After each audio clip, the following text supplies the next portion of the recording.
सबका हार्दिक स्वागत है। आज हम आपके सामने एक छोटी सी प्रस्तुति लेकर आए हैं जिसका विषय है नारी सशक्तिकरण। ये देवी कोई मूर्ति नहीं है, ये समाज का आईना है जिसे लोग अपनी अपनी दृष्टि से देखते हैं। कोई इसे लाचार तो कोई इसे कमजोर, यहां तक कि कोई तो बस इसे अपनी सहानुभूति की नजर से देखता है। क्या ये कमजोर है या फिर हमारी सोच कमजोर है? तो आइए देखते हैं एक छोटी सी प्रस्तुति आपकी नजरों से।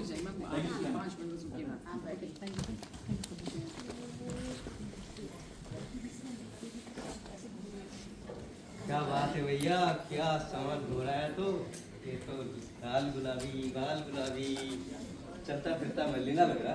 क्या मैडम? दूर रहो मुझसे। अरे मैडम नाम तो बताइए। देखो मेरे पास फोन नंबर दे दो। दूर रहो मुझसे। अरे मैडम। माँ देखो कुछ लड़के मुझे छेड़ रहे थे। माँ हाय हे भगवान, उन्होंने तुझे कुछ किया तो नहीं ना? हे ईश्वर, ये क्या हो गया? मैंने तुझे कितनी बार समझाया था बेटी, बाहर मत जाया कर, दुनिया बड़ी खराब है। माँ चलो बाबा को बताते हैं। माँ और हाँ, बाबा से कुछ मत कहना वरना वो गुस्सा करेंगे।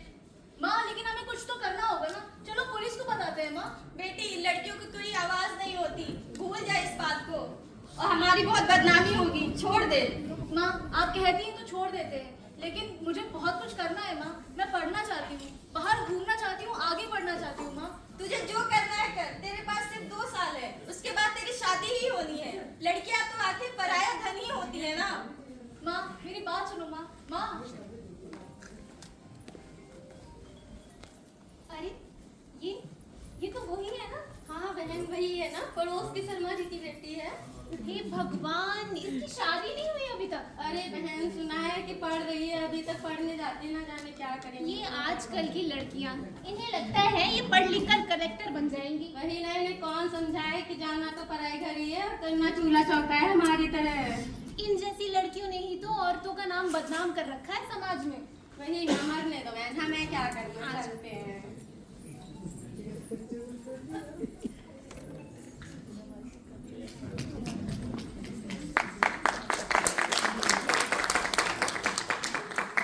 क्यों लोग मुझे ये सब कहते हैं?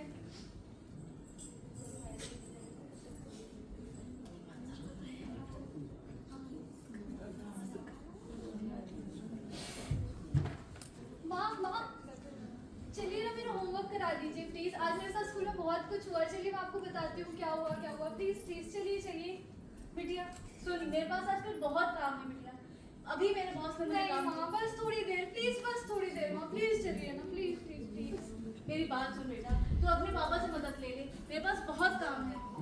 पापा चलिए। क्या हो गया? अभी ऑफिस से आ रहा हूँ, दिखता नहीं तुमको भी नहीं दिखता? मैं अभी ऑफिस से आ रहा हूँ और तुम शुरू हो गई। मैं तुमको कितनी बार कह रहा हूँ कि अपना ये नौकरी वाला काम छोड़ करके और ये सब काम छोड़ के बच्चों का ख्याल करो। सुनिए ना, उसकी मदद करा दीजिए ना, मुझे ऑफिस का कुछ काम है। अरे मैं आ रहा हूँ, मैंने चाय भी नहीं पी और ये देखिए। मैं आपके लिए चाय बना दूंगी, बस मुझे मैं कुछ नहीं सुनना। चलो बेटिया चलते हैं हम लोग। ये मेरी बात- कितनी बार कहें तुमको, कितनी बार कहा है मेरी बात सुनो। कि आप नौकरी नहीं करना है और घर का काम देखना है? सुनाई नहीं देगा तुमको? चलो पापा ठीक है।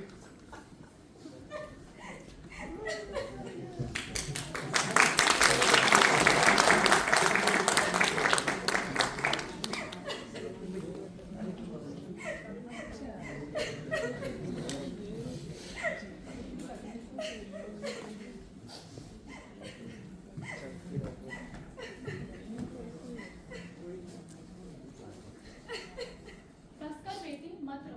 आंखों में आंसू होंगे तो रास्ता कैसे दिखेगा। मैं सावित्रीबाई फुले, वही जिसे इस समाज ने कभी चैन से चलने नहीं दिया। जब मैं पहली बार लड़कियों को पढ़ाने निकली तो लोग मुझ पर कीचड़ फेंकते थे, मुझ पर पत्थर मारते थे। रोज एक साड़ी मैली होती थी, पर मेरा हौसला नहीं। मैंने पत्थर इसलिए सहे ताकि आज तुम्हारे हाथों में किताब हो और तुम अपना भविष्य खुद चुन सको। शिक्षा का मतलब सिर्फ पैसे कमाना या नौकरी नहीं होता।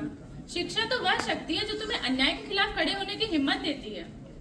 मैं हैरान हूँ यह देखकर कि आज भी यह समाज वही खड़ा है।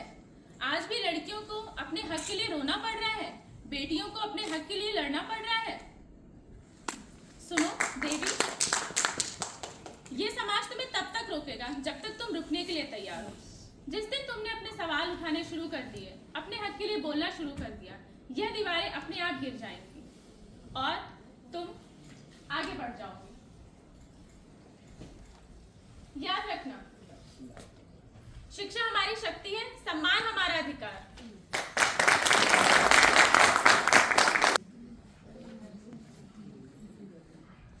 मैं भारत की पहली नर्स बाई काशीबाई गणपत 1891 में जे ग्रुप्स ऑफ हॉस्पिटल मुंबई में प्रशिक्षण प्राप्त करने वाली पहली नर्स बनी। यूरोपियन तथा एंग्लो इंडियन में भी नर्सिंग ट्रेनिंग करने वाली पहली भारतीय नर्स।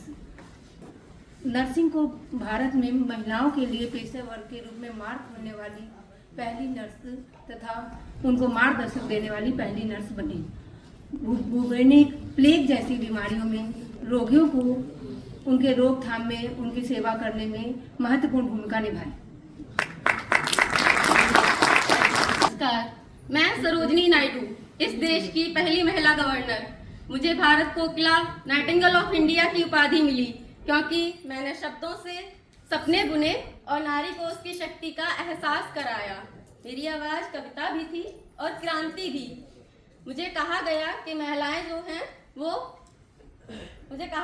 महिलाएं सिर्फ महफिल की शोभा होती हैं, मगर मैंने महफिल से बढ़कर देश को चुना, देश के लिए बोलना चुना।